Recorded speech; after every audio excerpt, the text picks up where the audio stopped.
Me interesa mucho el personaje que formaste en Moderato, se llama Brian Amadeus. Así es. ¿Sientes tú que... Me imagino que sí, o sea, me imagino que no te imaginabas lo grande que iba a acabar siendo ese personaje y que para muchas personas, o sea, por ejemplo, en mi caso, mi primera exposición contigo fue precisamente tu personaje en Moderato. Entonces, el hecho de que haya entendido que es un personaje fue un shock para mí, porque yo no estaba acostumbrado, y lo mencionas mucho en Moderato, que había hay un cierto humor en la banda, es como... Incluso una antítesis del músico convencional de los 90s, los 2000s, en donde a lo mejor no trataba también a la prensa y como que era muy reservado en su mística. El personaje es la antítesis a eso, ¿no? De cierta manera sientes que ese personaje generó un poco pues este comportamiento que tienes ahorita de querer salirte de lo que ya construiste. O sea, ¿te esperabas que fuera así de grande y que te pasara algo así? Pues lo fantaseaba. La verdad es que lo soñaba, o sea, no sé qué tan consciente. Sí. Ahora lo veo desde ese lugar, pero sí lo fantaseaba. No sabía dónde pudiera llegar y es una historia muy romántica porque en realidad Moderato parte de que queríamos hacer una película, no queríamos hacer un disco. Entonces, en realidad era como ver cómo lográbamos tirar un guión y hacer una peli un poco basada en Spinal Tap y estas películas, ¿no? Como... y nos llevó a que hiciéramos un disco. Bueno, nos llevó a hacer un par de conciertos que eran divertidísimos. Pero ¿cómo cambió el concepto de documental, de película, perdón, sí. a disco? ¿En qué momento cambió? Pues, o sea, primero era como un gag que siempre tirábamos deberíamos de tener una banda que nos llamemos así como nombres como de boy band, ¿no? Que todos tengan un nombre como que sí, Javi, Brian, como todas estas cosas. Y que jugáramos con un poco la historia del rock, que es como que nunca nadie es profeta en su tierra y que en otro lugar te reconocían y México no te celebraba, ¿no? Que lo escuchamos desde nuestros papás, ¿no? O sea, yo en el caso de mi papá como músico, siempre lo oía decir como, bueno, es que aquí no valoran el rock mexicano y como todas estas historias. Y entonces la historia de Moderato parte como de que somos los hermanos Moderato, que nuestros papás eran unos hippies viajeros y viajamos por el mundo y escribimos canciones que Luis Miguel y otros artistas nos robaron, ¿no? Esa es la idea original, donde pues íbamos a regresar a México a hacer justicia de nuestra obra, de nuestras canciones que habían grabado Luis Miguel y muchos artistas del género pop. Y era un poco pues patear el pesebre, como cómo una banda de rock iba a tocar estas canciones, ¿no? Cómo iba una banda, o sea, como hacer la antibanda, hacer todo lo que no podía hacer una banda. Y no me encanta la palabra de justificarse, pero se justificaba desde el lugar de diciendo, bueno, pues es con humor, o sea, ¿no? Como, pero en realidad, pues, siendo nosotros, como, es increíble, como no tomándonos muy en serio a nosotros, pero tomándonos muy en serio la manufactura, el delivery, cómo lo íbamos a hacer. ¿Cuántos años tenías tú? ¿Como 21, 22? 21, 22. ¿Cuándo se les empezó a ocurrir esa idea? Pues sí, como yo a los 20 estaba de tour con Titán, y habíamos pasado como una gira compleja, cansada, donde también ya sentíamos que queríamos explorar otras cosas y bueno, todo se fue juntando. Los demás, los otros Moderatos también querían hacer. Somos 3 que estábamos en Fobia, que habíamos quedado como con este sabor triste de que la banda se había acabado. Nos extrañábamos legítimamente, queríamos seguir teniendo el club de Toby y seguir como compartiendo historias y inventarnos una banda para tener el pretexto de vernos más. Y ahí, habías tenido, ahí ¿qué instrumentos ya tocabas? ¿Ya tocabas batería, ya tocabas bajo, ya estabas acostumbrado a cantar, ya tocabas guitarra? Sí. ¿En qué momento? Lo que menos tocaba es la guitarra, entonces también de las primeras... de los primeros encuentros de Moderato era como vamos a hacer todo lo que menos sabemos hacer, y yo la verdad es que yo en ese momento no tocaba la guitarra, o sea, tocaba la guitarra, pero no como hoy día toco la guitarra, entonces era el instrumento que tenía yo con menos práctica y más débil. ¿Cuál es el adjetivo de guitarrista? ¿No shreddeabas o qué tipo de...? O sea, cuando tocas chido, ¿cómo diría un guitarrista? No, es que no sé, es que depende, definir qué está bueno. Ya. O sea, a veces la armonía, hay músicos que tocan la guitarra que no van a tirar así como, eh, no van a tirar tanto estilacho Sí. la armonía es muy compleja. Yo no tenía o sea, podía tocar la guitarra, un par de cosas, podía solear, pero digamos que no le había dedicado tiempo a la guitarra. Ya. Yo al instrumento que más tiempo le dediqué, que es el que menos toco, que es el bajo. Y Ok. por eso Molotov empieza con 2 bajos, porque el instrumento que más dediqué siendo adolescente, le dedicaba tiempo y mi cabeza estaba puesta en eso, era el bajo. ¿Por qué el bajo? Pues porque también tiene una historia increíble. Yo cuando estaba niño, la primera banda en la que fundé o que empecé, yo era baterista. Mi primer instrumento es la batería. Yo empecé tocando con mi papá. ¿Esa es la de microchips? Esos microchips, pero ahí toco el bajo. Mm. Y yo llego aquí al norte del país, a Torreón, Coahuila, y me topo con 3 amigos que yo tenía 7, 8 años, ellos 10, 11, y el baterista pues no me prestaba la batería, ¿no? Ya tocaba la batería y como que me dijeron, pues allá hay un bajo, si quieres tocar, si quieres que estas vacaciones de verano palomeemos, vas a tener que agarrar el bajo, o sea, como, digo, no fue así de no voy a soltar la batería, pero Sí. nunca, o sea, me dejó subirme a la batería una vez. Y fue interesante porque pues siempre con este sentido de querer compartir la música, siempre he tenido como la intención de compartir y también de pertenencia. Ha sido muy interesante cómo he estado en distintas situaciones, siempre como con el corazón abierto a aprender y medio a ponerme ahí, que ha sido también Sí. no sé qué tan, o sea, al final ha sido un poco complejo, porque me he subido a situaciones que ha sido mucha la pasión que he tenido por la música y que no sé qué tan, no lo sé. Sí. Eso habrá que trabajarlo en terapia. Me llama mucho la atención esa forma de que tienes a referirte a la música y las dudas de generar la carrera de solista por el aprecio que tienes al trabajo en equipo, siendo tú un multiinstrumentalista. Porque si, o sea, yo me proyecto y si me pongo en tus zapatos y dijera, no mames, yo puedo tocar guitarra, puedo cantar, puedo tocar batería, yo haría mi propia canción, hasta me daría ganas de yo poder replicarme y tener una banda en donde yo controlo todo, pero tú no, o sea, obviamente ya empezaste y ya diste ese paso solista, pero te gusta esa parte de trabajo en equipo. Siempre Desde chico. Siempre he pensado que 2 cabezas andan mejor que una. O sea, para mí eso siempre me ha llamado mucho la atención y la energía que se genera. Ahora, también lo he padecido mucho, para serte sincero.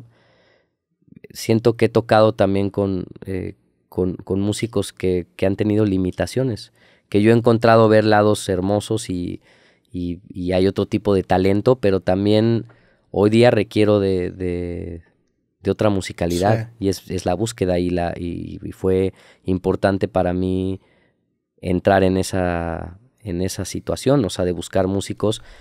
Yo quiero ser el más tonto de la tribu, o sea, como ponerme en situaciones donde aprenda y donde sea incómoda para mí la situación. ¿Y se te hace cada vez más difícil hacer eso? Porque conforme vas avanzando te haces mejor en tu labor, aprendes más, tienes más experiencia, tocas más instrumentos. Se te hace cada vez más difícil encontrarte en grupos en donde tú seas, como dices, el más tonto de la tribu, del grupo. Pues está raro que lo diga, ¿no? Sería un poco arrogante. Pero me imagino que debe ser difícil, ¿no? O sea, porque y creo yo que habla muy bien de ti, lo digo como un cumplido, porque es una cualidad muy cabrona que sigas manteniendo una humildad a pesar de todo, pues de todo lo que has hecho, porque no es fácil decir que, o sea, es muy difícil decir que generaste o que creaste una banda exitosa. Tú has estado en muchas bandas exitosas, casi que lo que tocas acaba siendo un éxito en tu repertorio o tu historia con Fobia, con Titán, con Molotov, con Moderato, pues son bandas que forman parte de la cultura general de la música en México. O sea, está cabrón mantener todavía ese tacto y esa apertura también a la mentalidad del uno, que me imagino que también es por qué te va tan bien. Pues, y a veces, digo, gracias, y a veces también no sé si es parte de luego las limitaciones que uno tiene, porque me pongo a pensar en la situación de estar en esta búsqueda y, por ejemplo, lo que decías hace rato, que igual tú me conoces hace años y dices, pues es el de Moderato o lo que sea, y que yo represento una cosa para la gente, una película, Sí. y que no tiene nada que ver con la que soy. Sí. Eso me tiene un poco, o sea, se me mueven Sí. cosas, ¿no? Similar a los Sí. actores, ¿no? Sí. Me gusta mucho la serie Seinfeld y el personaje de George, que es un idiota en la serie, el actor que lo interpreta se llama Jason Alexander. Y hay una serie que se llama Curb Your Enthusiasm que la hace Larry David, que es un coescritor de Seinfeld, y se trata sobre la vida después de la serie.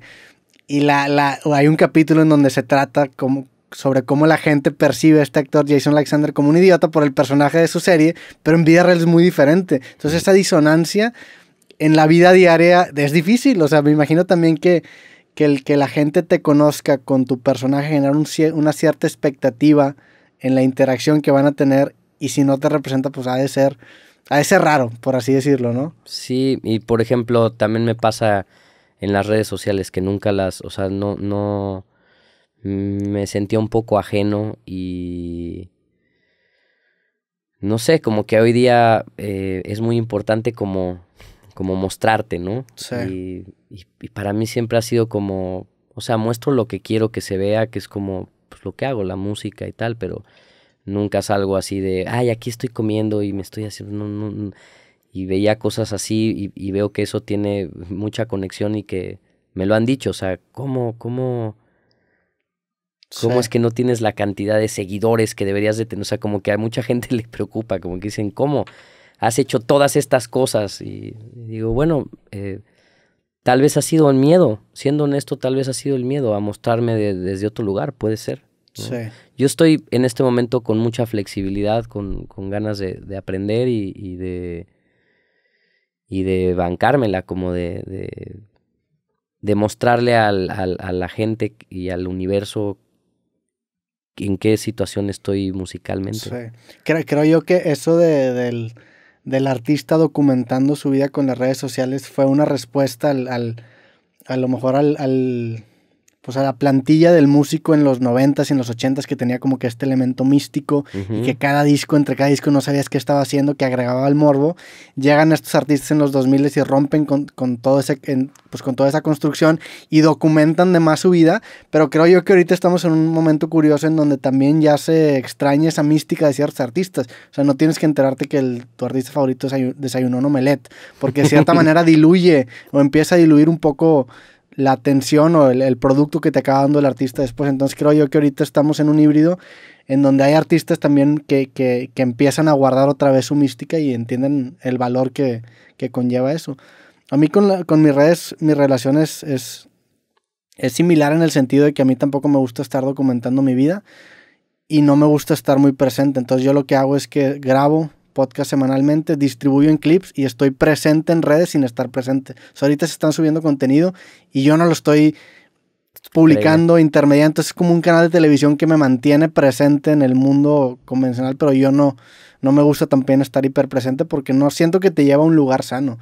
Te forza mucho estar como que pensando a corto plazo, estar como gastando ideas, no sé, no. Y hay una frustración tremenda porque pues no, o sea, no sé, veo gente más preocupada por publicar una historia que por hacer una canción. Entonces, sí. Imagínate. Tienes una cita que de hecho lo primero que noté cuando investigué, dijiste, hay bandas más preocupadas por tener seguidores y no buenas canciones.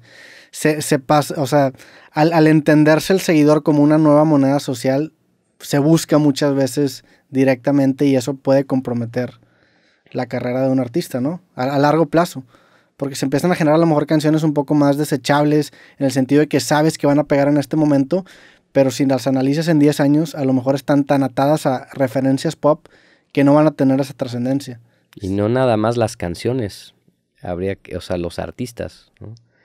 Y hablando de que ni siquiera yo pertenezco, es muy raro también a qué generación pertenezco. Como siempre me junté con músicos que tienen más años que yo. Sí. Entonces estoy también he navegado unas cosas muy extrañas, o sea...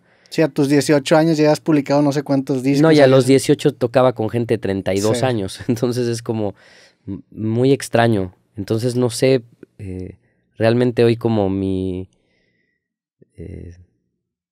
eso, el sentido de a dónde pertenezco, o sea, como que pues no soy de esta generación ni de la otra, Sí. pero es como también creo que bueno, es increíble lo que da una plática como esto, una entrevista, porque es como una terapia, como que empiezas a ordenar ciertas cosas y dices, bueno, esta es mi historia, esta es la que tengo yo, ¿no? A Sí. veces pienso, bueno, ¿por qué no es así? ¿Por qué no estuve ahí nada más o en una situación esta? Pero pues a mí se me ha ido dando así, siempre con la ilusión de tocar. A mí me ha movido mucho tocar. Entonces no sé si a veces he pecado me han ganado mucho las ganas y me he puesto en situaciones o sea, toqué a los 16 años estuve de invitado con las víctimas del Doctor Cerebro Sí. y pues me puse en una situación así de tocar con una banda que tal vez musicalmente no tenía nada que ver conmigo. Ahora lo pienso, para alguien de 16 años igual en ese momento era como, ok, ¿qué es lo que yo quiero decirle al mundo? ¿Qué es lo que yo quiero escribir? Y yo estaba pues más bien tocando la batería en lo que quería decir a alguien más, ¿no? Sí. O sea, una gran experiencia. ¿Cómo se te empiezan a abrir estas oportunidades de tocar con gente más grande que tú? O sea, ¿a raíz de qué crees que pasó eso? No, a raíz pues, de ser el músico que era en ese momento o que voy siendo. O sea, la música ha sido mi manera de poderme relacionar con el mundo. Si no hubiera hecho Sí. música, no, o sea, ahora, es más, hasta le dejo de dar la importancia a la música. O sea, en realidad es el pretexto para poderme yo comunicar con la gente. Lo que pasa es que es muy distinto ser un trovador, alguien que está cantando canciones que escribe de algo como que resuena muy fácil en el corazón de alguien, a ser una persona que igual me estoy comunicando por medio de un ritmo, Sí. o por medio de un riff de guitarra, o por medio además de tener obviamente una lírica y una estructura, pero en mi caso ha sido como mi manera de comunicarme siendo muy niño fue rítmica. Ok. Más que lírica, siempre fue rítmica. Rítmica, batería y bajo. Sí. Son mis dos vehículos para comunicarme artísticamente, musicalmente.